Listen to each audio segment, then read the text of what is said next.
Quando os portugueses chegaram no Brasil, em 1500, cerca de 5 milhões de indígenas habitavam o território. O primeiro contato dos portugueses foi feito com os povos tupis. Os tupis habitavam a costa brasileira desde o Ceará até o sul do atual estado de São Paulo. As aldeias tupis tinham forma de círculo. As casas, chamadas malocas, eram cabanas construídas com palhas e troncos de árvores e cobertas com folhas de palmeira. No interior das malocas, não havia paredes nem divisão em quartos. Para se defenderem de grupos inimigos e se protegerem dos animais, os tupis construíam cercas de troncos de palmeiras em torno delas. Os tupis eram nômades, ou seja, viviam em constante movimento. Quando o solo se esgotava, eles se mudavam para outro local em busca de terras novas e férteis. No lugar escolhido, eles cortavam o mato, construíam novas malocas e iniciavam o cultivo da terra.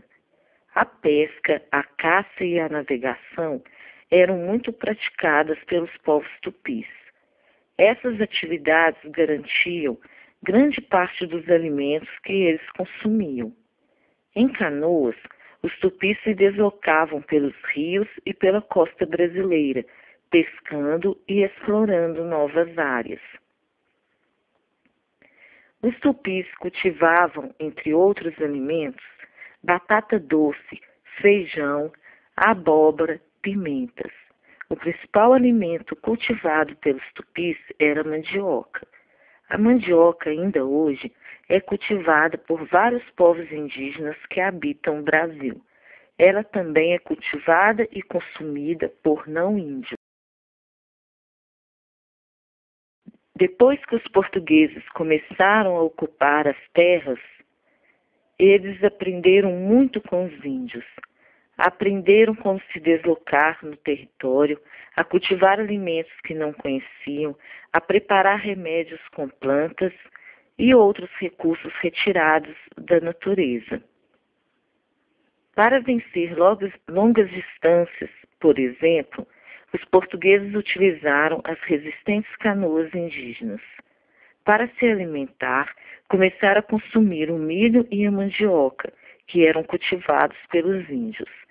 Uma das primeiras riquezas exploradas pelos portugueses nas terras encontradas foi o pau-brasil, um tipo de árvore usada no tingimento de tecidos e por isso muito valiosa na Europa.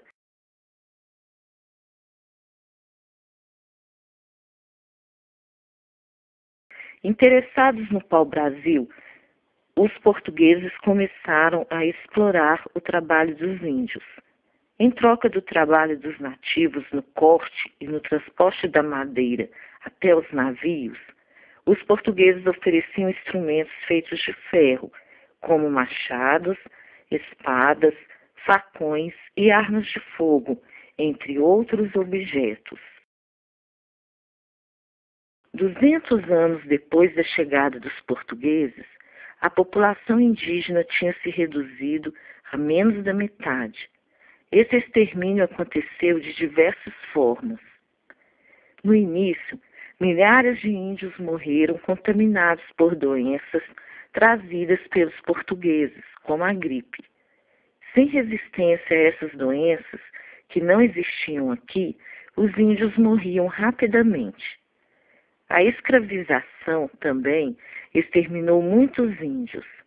Apenas entre 1600 e 1700, cerca de 300 mil indígenas foram aprisionados no sul do território para serem utilizados como escravos nas lavouras paulistas, principalmente de trigo e cana-de-açúcar. Os índios que resistiram ao colonizador foram duramente combatidos. Derrotados nas guerras, os índios foram expulsos de suas terras pelos portugueses. A luta dos povos indígenas continua até hoje. Existem casos em que quase toda a população indígena foi exterminada, restando apenas alguns indivíduos. Mesmo bastante reduzidos, esses povos não desistem de conservar sua cultura e suas tradições. Com essa luta, muitos povos conseguem se recuperar e sua população volta a crescer. É o caso, por exemplo, do povo Krenak. Hoje, a maior parte dos povos indígenas vive na floresta amazônica, nos chamados territórios indígenas. Por lei, essas terras pertencem aos índios e cabe ao Estado preservá-las. Segundo documentos escritos da época, um dos primeiros atos dos portugueses nas terras onde chegavam era rezar uma missa. No caso do Brasil, esse acontecimento foi chamado de a primeira missa. Índio, ontem e hoje. Índio é a palavra geralmente usada pela maioria das pessoas para se referir a alguém que pertence a um povo indígena do Brasil. Com isso, nós mesmos, sem perceber, estamos reproduzindo a maneira como os povos indígenas foram tratados pelos europeus durante o período da colonização.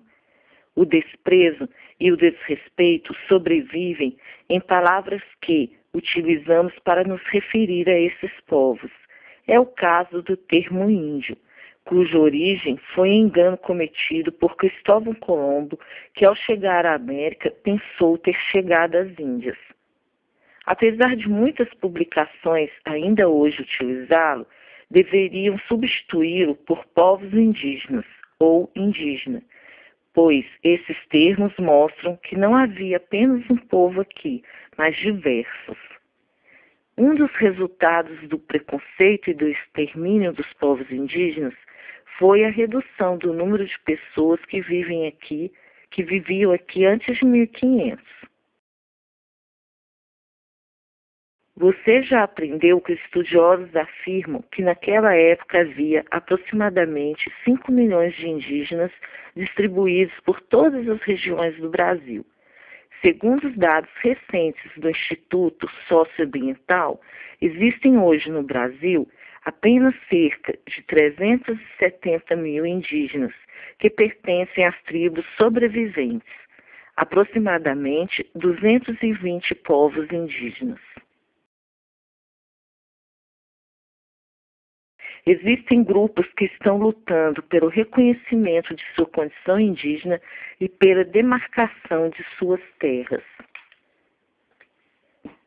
Além das organizações não governamentais, há no governo brasileiro órgãos que tratam dos problemas relacionados com os povos indígenas. O mais importante desses órgãos é a Fundação Nacional do Índio, FUNAI. Em 2003, foi criado pelo governo o Conselho de Política Indigenista, composto de membros de diversos ministérios e de organizações indígenas de todo o país. Esse conselho tem uma série de funções. As principais são promover os direitos e interesses dos povos indígenas no Brasil, avaliar e fiscalizar a execução da política indigenista, acompanhar o desenvolvimento das atividades governamentais e não governamentais ligadas a questões indígenas ou que possam repercutir na vida dos povos indígenas. Antes da chegada dos portugueses, todo o território brasileiro era ocupado por povos indígenas. Hoje, apenas pequenas partes são ocupadas por eles. Os povos indígenas dependem da terra para obter carne de animais por meio da caça, pescar, plantar diversos produtos fundamentais para sua sobrevivência, como alimentos, plantas medicinais, plantas para extração de folhas e fibras, usadas nas casas, nas vestimentas e como enfeites. Além dessas necessidades físicas, existem as necessidades espirituais. A terra é considerada pelos povos indígenas uma grande mãe. Ela não é vista como algo a ser explorado, mas como ser que possui um espírito protetor. Os povos indígenas respeitam muito a terra, pois ela guarda os mortos e todos os espíritos das pessoas que vieram antes daqueles que estão vivos. A luta pela terra é, por isso, a principal luta dos povos indígenas. Como os colonizadores foram avançando cada vez mais pelo interior do território, tomando as terras indígenas, o governo brasileiro teve de definir áreas especiais chamadas reservas indígenas.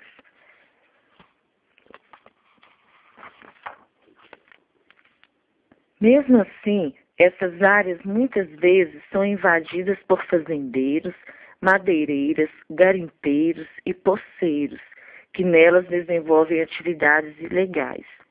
Além disso, algumas hidrelétricas foram construídas pelo próprio governo, afetando áreas de reserva indígenas. A demarcação de terras é válida para qualquer grupo indígena, desde que a sua presença naquele território seja reconhecida por um documento produzido por especialistas. Muitos povos indígenas mudaram sua maneira de vestir e morar, incorporando hábitos que não faziam parte da sua cultura antes da chegada dos portugueses. Isso não quer dizer que eles deixaram de ser indígenas, pois certos elementos dessas mudanças podem até ajudá-los a entender melhor a própria cultura ou a combater doenças. É o caso, por exemplo, do computador e das escolas indígenas.